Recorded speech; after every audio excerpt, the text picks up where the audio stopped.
Right, Bismillah, Alhamdulillah, wassalatu wassalamu ala Rasulillah wa ala alihi wa ashabihi ajma'een. We're moving right along to Surah al-Baqarah after having concluded something of reflections, insights on Surah al-Fatiha.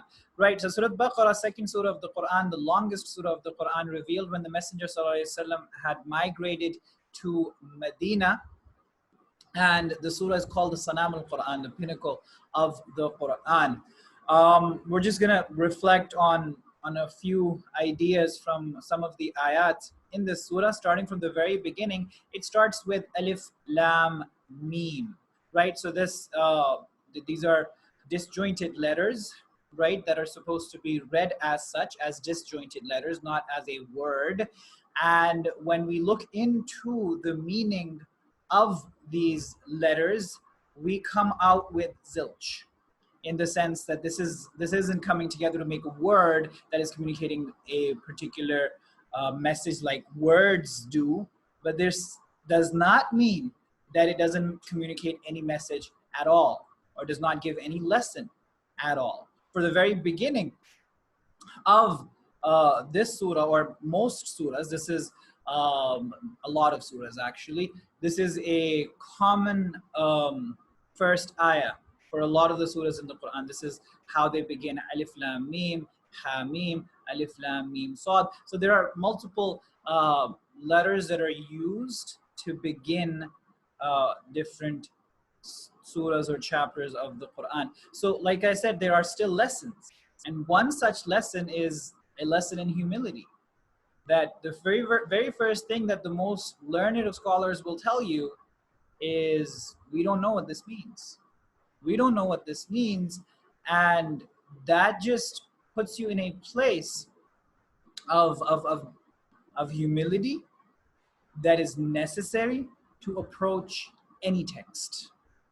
That you enter not with an attitude of preconceived notions and judgments and looking to superimpose what you already understand onto whatever it is that you're being confronted with.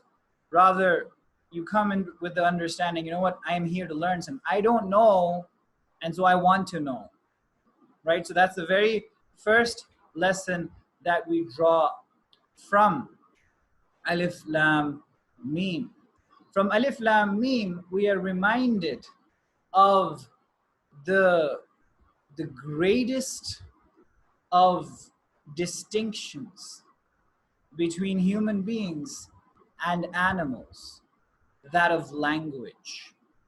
How these units of language, if you will, singular alphabets, as to what they represent of human greatness, of what human beings are capable of, simply because we're capable of language, simply because we can make something out of Alif Lam Mim, which as singular units do not seem to make much sense, but when arranged in infinite different combinations, they serve to communicate ideas, lessons, meaning of infinite proportions. And so the civilization that we are, that no other creature is, and how far we've been able to come, how much we're able to do, because we are capable of thinking in signs as depicted in language, as symbolized by Alif Lam Mim. That this world of language opens up a world of possibilities to you with respect to your future. It opens up a world of interpretations with respect to your past and present. And so it allows for you to do in the present what those who don't have this capacity simply cannot do.